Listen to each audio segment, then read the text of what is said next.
Hello everyone, welcome back. As we are discussing alkynes in our previous videos, we have studied about preparation of alkenes, structure and bonding, nomenclature, etc. In this video, we will study about chemical reactions of alkynes. The chemical reactions of alkynes are addition of hydrogen means reduction, addition of halogen, addition of halogen acid, addition of water in presence of acid, alkynes as acids, reaction of alkynes with silver ion, and oxidation of alkynes. The first reaction is addition of hydrogen. On reduction with hydrogen in presence of heterogeneous catalytic system like in presence of nickel, platinum or palladium, alkynes are directly converted into alkanes if we use 2 mole of hydrogen. अगर हम 2 मोल hydrogen के use करेंगे तो आपका alkyne क्या है, direct convert हो जाएगा एल्केन में. लेकिन अगर हम कंट्रोल्ड यानी 1 मोल लें हाइड्रोजन का, तब क्या होगा उस केस में, अगर हम 1 मोल लें तो उस केस में भी हमें ए मिक्सचर ऑफ प्रोडक्ट मिलेगा. हमें एल्केन भी मिलेंगे, एल्कीन भी कोरस्पोंडिंग और सेम एल्काइन भी. तो ऐसे कैटालिटिक सिस्टम की नीड अराइज होती है जिससे आपका ये कुछ ऐसा सिस्टम भी होगा जिससे आप एल्काइंस को एल्कीन में कन्वर्ट कर सकें. क्योंकि देखो आपका hydrogen in presence of platinum लेते हैं तो डायरेक्ट एल्काइन है आपका एल्केन में कन्वर्ट होगी. लेकिन जब आप 1 मोल ले रहे हैं तो आपका मिक्सचर ऑफ प्रोडक्ट बन रहा है. लेकिन अगर हमें सिर्फ एल्कीन चाहिए तो उसके लिए भी स्पेसिफिक हमारे पास कुछ रिएजेंट्स हैं. जैसे आपका ये एल्काइन है, एल्काइन में अगर हम सोडियम या लिक्विड मेटल, सोडियम भी ले सकते हैं लिक्विड मेटल भी, अमोनिया की प्रेजेंस में ले तो हमें एल्कीन मिलेगी.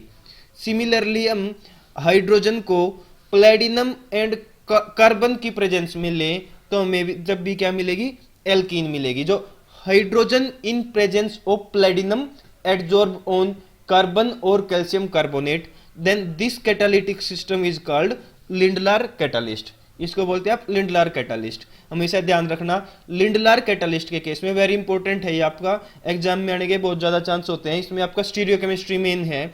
बनेगी दोनों में एल्कीन, सोडियम और लिथियम है आपका अमोनिया की प्रेजेंस में, या फिर आपका लिंडलार कैटालिस्ट है, दोनों में एल्कीन बनती है. लेकिन जब आप लिंडलार कैटालिस्ट यूज करेंगे सिन एडिशन, जैसा कि आपका यहाँ पे दिखा रखा है, सिन एडिशन का मतलब है कि जो दोनों हाइड्रोजन लगेंगे वो एक ही साइड लगेंगे, या तो दोनों above the side above the plane या दोनों बिलो द प्लेन, दोनों सेम साइड से आएंगे. अब जैसे अगर आप सोडियम या लिक्विड अमोनिया के केस में करते हैं, इस रिएक्शन को बोलते हैं बिर्च रिडक्शन. बिर्च रिडक्शन बोलते हैं इसको, इस कैटालिटिक सिस्टम को. इसके केस में क्या होगा, आपका हमेशा हाइड्रोजन एंटी लगेंगे. एक दूसरी साइड से लग रहा है, एक कार्बन पे जिस साइड से लग रहा है तो दूसरे कार्बन पे उसके अपोजिट साइड से लगेगा, सेम साइड से नहीं लगेंगे. तो इसमें जो एल्कीन बनेगी वो बनेगी आपकी एंटी, और जो आपका लिंडलार कैटालिस्ट है उसमें जो एल्कीन बनेगी वो आपकी होगी सिन. सिन का मतलब सेम साइड, एंटी का मतलब अपोजिट साइड. जैसे ये डायग्राम में दिखा रखा है दोबारा, ये है हमारा 2 ब्यूटाइन, 2 ब्यूटाइन है हमारा. अब इसमें आपका जब रिडक्शन करते हैं, जब हमने बिर्च रिडक्शन किया, बिर्च रिडक्शन में हमेशा ध्यान रखना सोडियम और लिथियम लेते हैं हम अमोनिया की प्रेजेंस में, तो उसमें हमेशा एंटी. तो इसमें जो हमारी ब्यूटीन बनी वो ट्रांस 2 ब्यूटीन बनी. ये तो हमें पता है कि एल्कीन बनेगी, लेकिन एल्कीन कौन सी बनी, ट्रांस, क्योंकि हाइड्रोजन किस साइड लगेंगे, अपोजिट साइड लगेंगे. अब लिंडलार कैटालिस्ट जब आप यूज करते हैं तो उसमें आपको पता है कि हाइड्रोजन क्या होगा, सिन एडिशन. अब सिन एडिशन होगा तो आपका जो ब्यूटाइन बनेगी कोरस्पोंडिंग, ब्यूटीन बनेगी सॉरी कोरस्पोंडिंग, वो क्या होगी आपकी सिस होगी. तो आपके पास 2 प्रोडक्ट बने, लिंडलार के केस में सिस 2 ब्यूटीन और बिर्च रिडक्शन के केस में ट्रांस 2 ब्यूटीन. ये आपकी स्टीरियो स्पेसिफिक रिएक्शन बोला जाता है इनको, जिनमें एक ही स्टीरियो आइसोमर बनता है, स्टीरियो स्पेसिफिक रिएक्शन. तो दोनों स्टीरियो स्पेसिफिक हैं. बिर्च रिडक्शन में आपका एंटी प्रोडक्ट बनेगा और सिस इसमें आपका लिंडलार कैटालिस्ट के प्रेजेंस में आपका सिन एडिशन प्रोडक्ट बनेगा. ये आपका सोडियम और लिथियम वाला जो बिर्च रिडक्शन है उसका आपका मैकेनिज्म दिखा रखा है. मैकेनिज्म क्या होता है, सोडियम और लिथियम आपको पता है इलेक्ट्रोपॉजिटिव मेटल है. इलेक्ट्रोपॉजिटिव मेटल है मींस इजीली इलेक्ट्रॉन डोनेट कर देते हैं. तो फर्स्ट स्टेप क्या होगा, Na या लिथियम एक इलेक्ट्रॉन लूज कर देंगे तो क्या आ जाएगा Na पॉजिटिव या Li पॉजिटिव प्लस इलेक्ट्रॉन. तो जो इलेक्ट्रॉन बाहर निकला है वो क्या करेगा, आपका जो कार्बन है जिन्होंने ट्रिपल बॉन्ड बना रखा है उनमें से एक कार्बन पे वो आपका अटैक करेगा। जैसे एक कार्बन था ये आपका और एक कार्बन था आपका ये, तो इस इलेक्ट्रॉन ने इस कार्बन पे अटैक किया। तो अब आप ये देखो, एक बॉन्ड में आपको पता है कि 2 इलेक्ट्रॉन होते हैं। अब जो ये कार्बन था आपका जिसने ट्रिपल बॉन्ड बना रखा है, वैलेंसी पूरी है, एक इलेक्ट्रॉन और आएगा तो इसको एक इलेक्ट्रॉन को अकोमोडेट करने के लिए जो अपना इलेक्ट्रॉन है वो किसको देना पड़ेगा, दूसरे को देना पड़ेगा।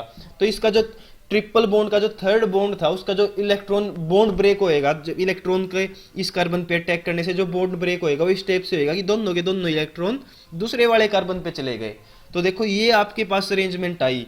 ये कैसे आई है कि इलेक्ट्रॉन ने अटैक किया जिस साइड से, जैसे सपोज इलेक्ट्रॉन ने अटैक किया इस साइड से, तो इस कार्बन के पास एक इलेक्ट्रॉन आ गया, ये जैसे इसमें दिखा रखा है ऑर्बिटल में।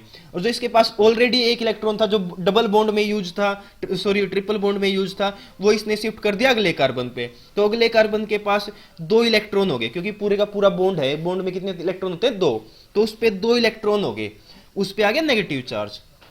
फिर से बता देता हूं, थोड़ा कंफ्यूजिंग होगा ये आपके लिए। इलेक्ट्रॉन ने जब अटैक किया यहाँ पे कार्बन पे, तो इस कार्बन ने अपना जो बॉन्ड वाला इलेक्ट्रॉन था वो नेक्स्ट कार्बन को दे दिया। तो नेक्स्ट कार्बन के पास तो ऑटोमेटिक आपको पता चल गया 2 इलेक्ट्रॉन हो गए। अब एक एक्स्ट्रा आया, क्योंकि इस वाले कार्बन ने अपना इलेक्ट्रॉन दिया है ना, तो एक्स्ट्रा आ गया, तो इसलिए इस पे आया नेगेटिव चार्ज।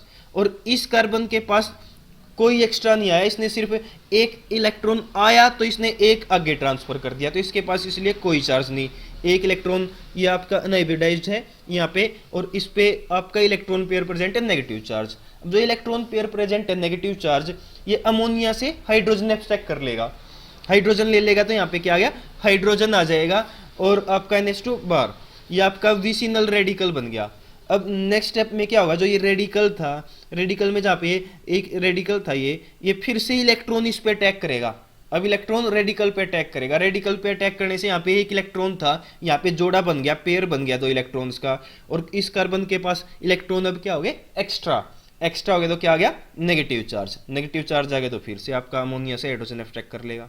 ठीक है, ये इसलिए बना क्योंकि इस पोजीशन में ये ज़्यादा स्टेबल है, इसलिए ट्रांस जब दोनों अपोजिट साइड होएंगे ना, ये देखो इलेक्ट्रॉन, ये भी इलेक्ट्रॉन है, ये इलेक्ट्रॉन पेयर है, तो ये रिपेल करेंगे, तो इसलिए सेम साइड नहीं आती, ये हमेशा एंटी पोजीशन में आता है। यहाँ से यहीं से आपकी एंटी पोजीशन हो जाती है, क्योंकि इलेक्ट्रॉन अगर सेम साइड होंगे तो ये दोनों इलेक्ट्रॉन आपके एक दूसरे को क्या करेंगे, रिपेल करेंगे, इसलिए आपका क्या होता है, इसमें एंटी प्रोडक्ट बनता है। नेक्स्ट है आपका addition of halogens. Addition of halogen में आपका सिमिलर है, सी ट्रिपल बॉन्ड सी था, अगर आप 1 मोल आप हेलोजन का ऐड करोगे तो क्या होगा, दोनों पे एक हेलोजन लग जाएगा, दोनों कार्बन पे एक हेलोजन, इस कार्बन पे एक इस पे, जैसे ये प्रोडक्ट बन गया आपका। फिर आप 1 मोल और हेलोजन ऐड करोगे तो फिर से आपका एक हेलोजन इस कार्बन पे, एक इस कार्बन पे, तो आपका क्या बन गया, आपका 4 टेट्रा हेलो कंपाउंड बन गया, आपके 4 हेलोजन लग गए। जैसे ये डायरेक्ट दिखा भी रखा है, ये आपका प्रोपाइन है, इसमें आपने ब्रोमीन ऐड किया, पहले दोनों कार्बन पे एक एक ब्रोमीन लग गया, फिर से आपने ऐड किया ब्रोमीन तो एक एक ब्रोमीन और लग गया। नेक्स्ट है addition of hydrogen halides. Hydrogen halides होते हैं आपका HX, HCl, HBr, HI etcetera.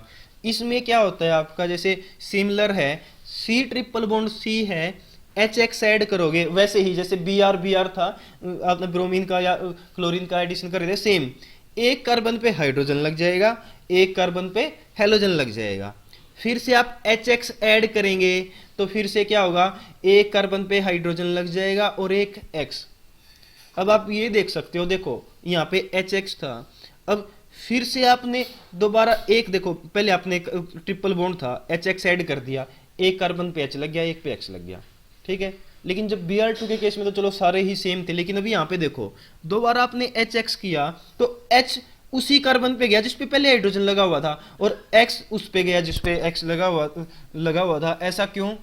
ऐसा इसलिए, ये रिएक्शन है जो वो Markovnikov orientation rule, Markovnikov addition rule follow करती है। मींस मार्कोनिफ एडिशन रूल क्या है, negative part of the addendum will goes to that carbon which have lesser number of hydrogen, कि जो जिस पे कम नंबर ऑफ हाइड्रोजन होंगे ना उस पे जाएगा हेलोजन। अब आप यहाँ पे देखो सिंपल है आपकी एल्काइन, सिमेट्रिक मींस इस साइड भी उतने सेम कार्ब हाइड्रोजन है, इस साइड भी सेम हाइड्रोजन है, तब तो चलो कैसे भी कर लो। अब जैसे ये एग्जांपल दे रखा है, एग्जांपल से सब समझ में आ जाएगा आपका। ये आपका प्रोपाइन।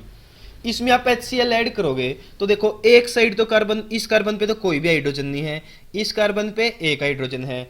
आपको पता है मार्कोनी रूल में क्या होता है, नेगेटिव पार्ट उस कार्बन पे जाएगा जिसपे कम नंबर ऑफ हाइड्रोजन है, तो मीन्स क्लोरीन कहाँ पे आएगा, इस कार्बन पे। तो फर्स्ट स्टेप में आपका क्या हुआ, HCl ऐड किया तो ट्रिपल बॉन्ड कन्वर्ट हो गया डबल बॉन्ड में, Cl आ गया जिस कार्बन पे कम हाइड्रोजन थे, और हाइड्रोजन आ गया जिस पे ज़्यादा हाइड्रोजन थे यहाँ पे। तो ये तो हो गया आपका CH2, और यहाँ पे आ गया आपका क्लोरीन। फिर से आप HCl ऐड करोगे तो फिर मार्कोनी रूल फॉलो होगा। क्लोरीन किस पे जाएगा, जिस पे कम हाइड्रोजन है, जिस पे कम हाइड्रोजन है। अब देखो डबल बॉन्ड था, इस पे तो दो हाइड्रोजन है कार्बन पे, इस पे एक भी हाइड्रोजन नहीं है, तो क्लोरीन किस पे आएगा, इसी कार्बन पे। और हाइड्रोजन किस पे जाएगा, इस पे जिस पे ऑलरेडी कार्बन लगे हुए हैं। तो प्रोडक्ट इस टाइप से बनेगा, जेमिनल डाइहेलाइड बनेंगे। जब भी आप एडिशन ऑफ हाइड्रोजन हेलाइड्स करते हैं तो जेमिनल डाइहेलाइड बनेंगे। जेमिनल क्यों बनेंगे, क्योंकि देखो जब फर्स्ट स्टेप में ही क्लोरीन जिस पे गया तो मीन्स वहां पे कार्बन हाइड्रोजन क्या है, कम है। तो नेक्स्ट स्टेप में भी ऑटोमेटिक अंडरस्टूड है कि उसी कार्बन पे हाइड्रोजन कम होंगे, क्योंकि देखो जब पहले स्टेप में ही यहाँ पे हाइड्रोजन कम थे, अब तो अगले में तो नहीं थे कम, क्योंकि एक हाइड्रोजन और ऐड हो चुका है दूसरी साइड। तो इसमें क्या होता है, आपका जो डाई हेलो कंपाउंड बनेगा हाइड्रोजन हेलाइड्स के कॉम्बिनेशन से, वो क्या बनेगा, जेमिनल। दोनों हेलोजन किस पे आएंगे, एक ही कार्बन पे। नेक्स्ट है एडिशन ऑफ वाटर, या आप इसको हाइड्रेशन रिएक्शन भी बोलते हैं, addition of water. C triple bond C है, इसमें जो रिएक्शन होती है ये वाटर की प्रेजेंस में होती है, आपका एसिड और HGO, मरकरी ऑक्साइड। इसमें जो आपका कंपाउंड बनता है वो आपका कार्बोनिल कंपाउंड बनता है। कार्बोनिल कंपाउंड मतलब C डबल बॉन्ड O। इसमें सबसे पहले देखो क्या होता है, सिंपल ये भी मार्कोनी रूल एडिशन फॉलो होता है। इसमें भी C ट्रिपल बॉन्ड C है तो H2O आप ऐड करोगे तो एक कार्बन पे हाइड्रोजन लग जाएगा और एक कार्बन पे OH लग जाएगा। तो सपोज जैसे यहाँ पे तो सिमेट्रिक की बात कर रहे हैं हमें ये नहीं पता कि किस पे कम है हाइड्रोजन, किस पे ज़्यादा है।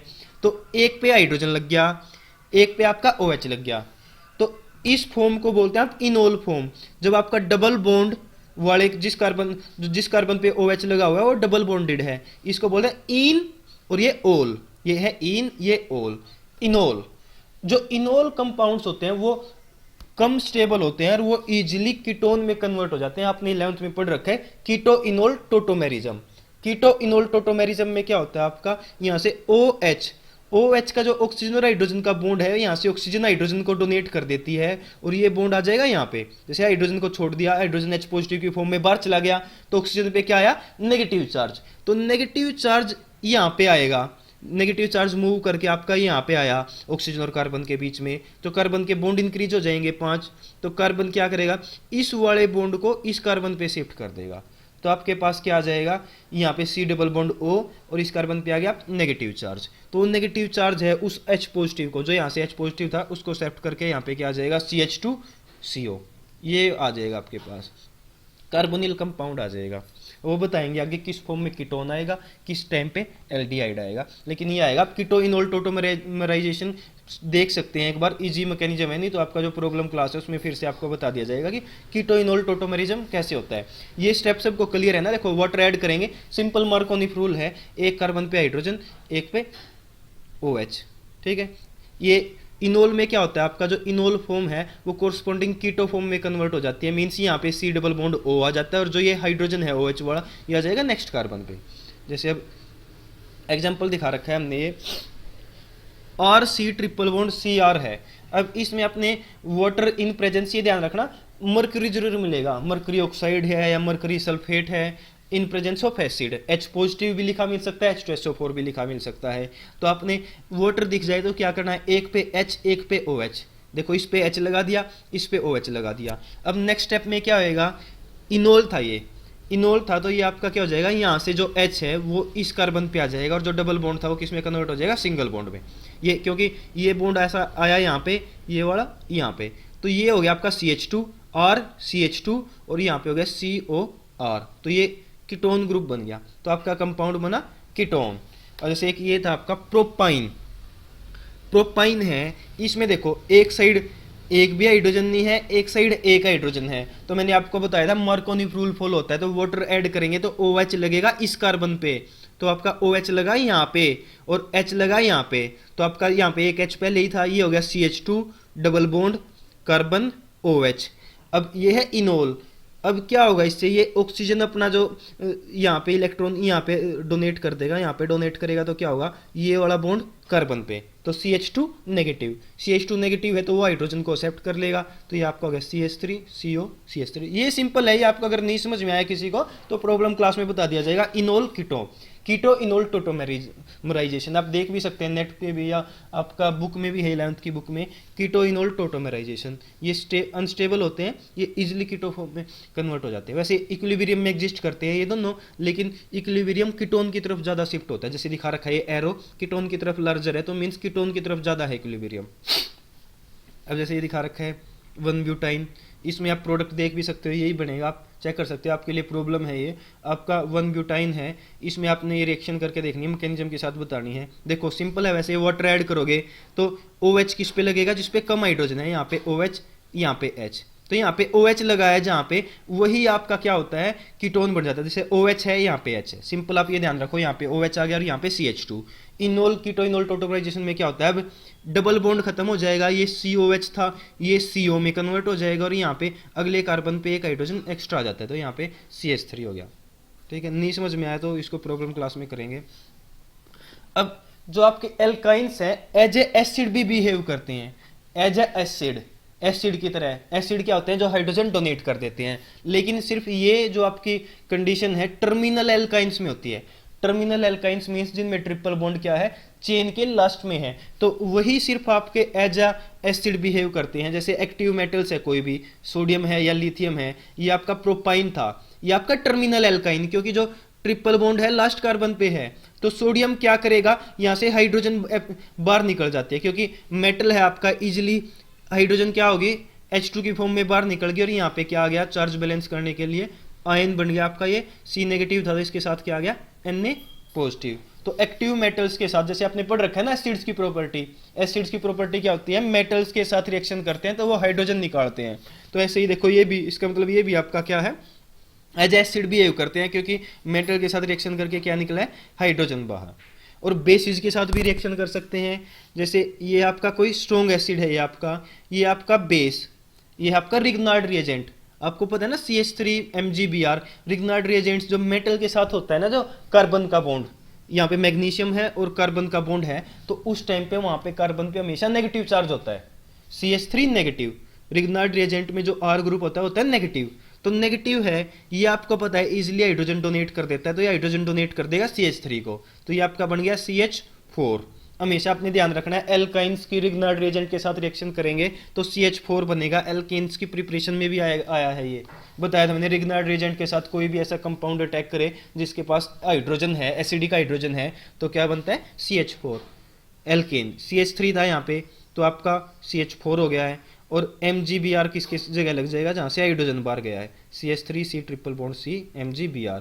यहाँ पे अगर इथाइल होता तो इथेन बन जाता, जैसे CH3 CH2 होता तो CH3 CH3 बन जाता आपका। अब एसिडिक स्ट्रेंथ, जो एसिडिक स्ट्रेंथ होती है इनकी एल्काइंस की, ये आपका जो सिंपल आपका मीथेन है और अमोनिया है उससे तो ज़्यादा एसिडिक होते हैं, लेकिन आपका HF वाटर या फिर आपका एल्कोहल्स या फिनोल्स, उनसे ये आपका लेस एसिडिक होते हैं। ठीक है, जैसे आप एक और रिएक्शन दिखा रखे हैं यहाँ पे, ये एसिड है, इसकी आपने एक बेस के साथ रिएक्शन कर रहे हैं LiNH2, तो बेस क्या करेगा, हाइड्रोजन एब्स्ट्रैक्ट कर लेगा, तो NH2 ने हाइड्रोजन एब्स्ट्रैक्ट करी, यहाँ पे आ गया NH3, और जहाँ से हाइड्रोजन बाहर गया वहाँ पे आ जाएगा लिथियम। नेक्स्ट है रिएक्शन विद सिल्वर आयन, ये भी ध्यान रखना, सिर्फ जो टर्मिनल एल्काइंस होते हैं वही सिल्वर के साथ रिएक्शन करके प्रेसिपिटेट बनाते हैं। अब जैसे ये है एल्काइन, सिल्वर के किसी कंपाउंड के साथ, सिल्वर नाइट्रेट है, सिल्वर नाइट्रेट के साथ रिएक्शन करेंगे तो क्या हो जाएगा, H और NO3, HNO3 की फॉर्म में बाहर निकल गए, H और NO3 HNO3 की फॉर्म में बाहर, और जहाँ पे यहाँ हाइड्रोजन था वहाँ पे क्या आ जाएगा, सिल्वर। अब सिल्वर के साथ बनने से, रिएक्शन बन करने से ये as a precipitate settle down हो जाते हैं, नीचे बैठ जाते हैं, प्रेसिपिटेट बन जाता है। ये सिंबल जो डाउन सिंबल है एरो का सिंबल, ये होता है प्रेसिपिटेट के लिए। तो सिल्वर के साथ रिएक्शन करके क्या बनाते हैं, प्रेसिपिटेट। तो मीन्स अब जैसे ये था टर्मिनल एल्काइन, अब ये एल्काइन है जो आपकी नॉन टर्मिनल एल्काइन, ये सिल्वर नाइट्रेट के साथ रिएक्शन करके NR मीन्स नो रिजल्ट, कोई रिएक्शन नहीं होगी। जो सिर्फ टर्मिनल एल्काइन है, लास्ट में है जिनमें ट्रिपल बॉन्ड, वही रिएक्शन करके प्रेसिपिटेट बनाती हैं। तो मीन्स ये आपका टेस्ट भी है ये चेक करने के लिए कि आपकी जो एल्काइन है वो टर्मिनल है या नॉन टर्मिनल। तो अगर आपका प्रेसिपिटेट आता है एल्काइन के साथ रिएक्शन करके तो आपकी टर्मिनल एल्काइन है, अगर प्रेसिपिटेट नहीं आता है तो नॉन टर्मिनल। तो एज ए टेस्ट भी यूज कर सकते हैं आप इस रिएक्शन को टू डिस्क्राइब कि दिस इज टर्मिनल एल्काइन और नॉट। यह है hydroboration oxidation reaction. Hydroboration oxidation reaction जैसे आपने पहले भी कर रखी है, एल्कीन्स के केस में भी कर रखी है, सिमिलर ही होएगी। एंड इसमें आपको पता है एंटी मार्कोनिफ एडिशन होता है आपका RC ट्रिपल, ये आपका एल्काइन है कोई, BH3 ऐड करोगे तो आपका क्या हो जाएगा, एक कार्बन पे तो हाइड्रोजन लग गई, जैसे यहाँ पे इस साइड तो हाइड्रोजन लग गई और एक कार्बन पे क्या लग गया, BH2। हमेशा BH2 उस कार्बन पे लगेगा जिसपे ज्यादा हाइड्रोजन है, एंटी मार्कोनिफ। इसलिए जो वैसे आगे बताऊंगा मैं, सिंपल वैसे सिंपल अभी तो ध्यान रखो, BH2 है तो एडिशन वैसे ये मार्कोनिफ ही है, लेकिन जो यहाँ पे जो एडिशन लगेगा हमें वो है एंटी मार्कोनिफ। एडिशन मार्कोनिफ क्यों है, देखो BH3 है, बोरोन है मेटल, तो इस पे हाइड्रोजन H नेगेटिव की फॉर्म में है, तो इसको ऐसे भी लिख सकते हैं, एक हाइड्रोजन को अलग से दिखा के इस साइड और एक साइड H2, मतलब HBH2। BH2 पे आपका पॉजिटिव चार्ज और हाइड्रोजन पे आपका नेगेटिव चार्ज। तो हाइड्रोजन है इसमें नेगेटिव पार्ट, तो नेगेटिव पार्ट किस पे लगता है मार्कोनिफ रूल के अकॉर्डिंग, जिस पे आपके हाइड्रोजन्स कम होते हैं, तो H लगेगा इस कार्बन पे और BH2 लगेगा इस पे, तो आपका एक H लग गया, एक BH2 लग गया। जब इसमें आप पेरोक्साइड करते हैं, ये था हाइड्रोबोरेशन स्टेप। नेक्स्ट स्टेप है ऑक्सीडेशन स्टेप, ये आपने कर रखा है, इसमें डायरेक्ट हाइड्रोबोरेशन ऑक्सीडेशन में यही होता है, फर्स्ट स्टेप में BH3 या B2H6, सेकंड स्टेप में पेरोक्साइड। H2O2 ऐड करेंगे तो जहां पे BH2 है उसकी जगह पे आपका क्या आ जाता है, OH आ जाता है, ठीक है। तो आपका यहाँ पे क्या आ गया, OH, ये इनोल बन गया। लेकिन हम डायरेक्ट अगर एक स्टेप में दिखाएं, BH3 एल्काइन है, उसमें BH3 और H2O2, आपको ये पता है एक H लगेगा, दोनों इकट्ठे हैं, BH3 है सिर्फ तो एक जगह H एक जगह BH2। नेक्स्ट स्टेप में H2O2 है तो जहां पे BH2 था वहां पे आ गया OH। लेकिन अगर ऐसे करके दिखा रखा है कि स्टेप में BH3 H2O2, तो आपने ये ध्यान रखना है एक कार्बन पे H लगेगा और एक पे OH, और वो इस स्टेप से लगेगा एंटी मार्कोनिफ एडिशन के अकॉर्डिंग। जैसे डायरेक्ट एक ही स्टेप में यहाँ से लेके यहाँ तक एक ही रिएक्शन होती है, BH3 H2O2 इकट्ठे थे, तो आपने OH उस कार्बन पे लगेगा जिस पे ज्यादा हाइड्रोजन है, एंटी मार्कोनिफ रूल। तो ज्यादा किस पे है, इस पे टर्मिनल वाले पे, लास्ट कार्बन पे ज्यादा होता है, तो यहाँ पे OH लग गया और यहाँ पे H, तो आपके पास ये OH और यहाँ पे H लग गया था, ये आपके पास आ गया इनोल। नेक्स्ट स्टेप फिर वही है टोटोमराइजेशन। टोटोमराइजेशन से यहाँ पे C डबल बॉन्ड O आ जाएगा और एक हाइड्रोजन कहाँ पे आ गया, यहाँ पे, तो आपका कोरस्पोंडिंग कार्बोनिल कंपाउंड आ जाता है। एक हमेशा ध्यान रखना इस रिएक्शन में, अगर जो भी डाउट है वो आपका प्रॉब्लम क्लासेस में लेंगे हो, तो हम वैसे एक ध्यान रखना, अगर टर्मिनल एल्काइन है, जैसे टर्मिनल एल्काइन थी, टर्मिनल एल्काइन के केस में जो प्रोडक्ट बनेगा कार्बोनिल प्रोडक्ट वो होगा हमारा एल्डिहाइड। और अगर नॉन टर्मिनल एल्काइन है, बीच में है आपका कार्बन ट्रिपल बॉन्ड, तो उसके केस में हमेशा कीटोन बनता है। ये मेन आपका इंपॉर्टेंट है, टर्मिनल में आपका एल्डिहाइड और नॉन टर्मिनल में आपका कीटोन। फिर से ध्यान रखो, एक ही स्टेप में आता है हाइड्रोबोरेशन ऑक्सीडेशन, BH3 और H2O2। हाइड्रोबोरेशन के बाद आपका क्या होता है, एंटी मार्कोनिफ एडिशन होता है OH का। एंटी मार्कोनिक एडिशन है मतलब OH का, तो OH ज्यादा हाइड्रोजन वाले पे जाएगा, तो यहाँ पे एक हाइड्रोजन थी, इस कार्बन पे कोई हाइड्रोजन नहीं है, तो OH इस कार्बन पे आएगा जिसपे एक हाइड्रोजन थी, तो यहाँ पे OH आ गया। ट्रिपल बॉन्ड था तो आपका डबल बॉन्ड, क्योंकि एक एडिशन किया आपने तो एक ही बॉन्ड ब्रेक होएगा। नेक्स्ट स्टेप ये इनोल है आपका, इससे कीटो बनाना आसान है, जिस कार्बन पे OH है वहां पे आ जाता है डबल बॉन्ड, और ये डबल बॉन्ड हटा के इस कार्बन पे हम लगा देते हैं हाइड्रोजन। ये मैकेनिज्म दिखा रखा है, मैकेनिज्म देख सकते हैं, कोई प्रॉब्लम है तो डाउट क्लास में लेंगे इसको। अब नेक्स्ट है ऑक्सीडेशन। अब ऑक्सीडेशन में क्या होता है आपका, जर्नली वैसे KMnO4, हॉट KMnO4 के साथ आप रिएक्शन करते हैं एल्काइंस की, तो आपका कार्बोक्सिलिक एसिड बनाते हैं। सिमिलरली ओजोन के साथ, जैसे आपका एल्कीन्स में थी रिएक्शन, वैसे ही होती है ओजोनोलिसिस रिएक्शन, आपने पढ़ी है, सिमिलर रहेगा। आपका एल्काइंस की जो रिएक्शन है KMnO4 के साथ भी आपका कार्बोक्सिलिक एसिड बनाएंगे, और ओजोन के साथ देन जिंक के साथ रिएक्शन कराएंगे वाटर, तो आपका कार्बोक्सिलिक एसिड। कैसे क्लीवेज होगी, यहाँ से C ट्रिपल बॉन्ड C है, क्लीव हो जाता है। जैसे इस साइड 2 कार्बन है तो एक 2 कार्बन का कार्बोक्सिलिक एसिड, इस साइड भी 2 कार्बन है 2 कार्बन का। अगर R और R डैश सेम अलग लगा तो वो तो उस अकॉर्डिंग बनेंगे। देखो क्लीवेज मीन्स कैसे होगी, इस बॉन्ड की क्लीवेज होगी यहाँ से, ऐसे दिखा रखा है। ये आपका KMnO4 के साथ रिएक्शन करेंगे तो एक तो ये देखा ऐसे क्लीवेज हुई, तो एक साइड 3 कार्बन है, एक साइड 2 कार्बन है, तो एक साइड एक प्रोपेनोइक एसिड बनेगा, एक इथेनोइक एसिड बनेगा। ऐसे ही यहाँ पे देखो एक साइड 2 कार्बन है, एक साइड 1 कार्बन, तो एक आपका इथेनोइक एसिड, और एक कार्बन नहीं बनता, जैसे फॉर्मिक एसिड नहीं बनता जनरली KMnO4 की प्रेजेंस में। फॉर्मिक एसिड है वो फर्दर ऑक्सीडाइज होकर CO2 बन जाता है। तो जहाँ पे भी आपका टर्मिनल एल्काइन आ जाए तो एक साइड तो देखो जैसे ऐसे हैं, जितने कार्बन होंगे 2 कार्बन है तो 2 कार्बन का कार्बोक्सिलिक एसिड, और एक साइड 1 कार्बन का बन रहा है ना जहाँ पे फॉर्मिक एसिड, तो उसको डायरेक्ट आपने CO2 में कन्वर्ट हो जाता है। अब ये देखो दोनों साइड 2 कार्बन है तो आपका 2 मॉलिक्यूल आपके क्या बन गए, इथेनोइक एसिड के। चैप्टर खत्म है मेरी तरफ से, थैंक यू।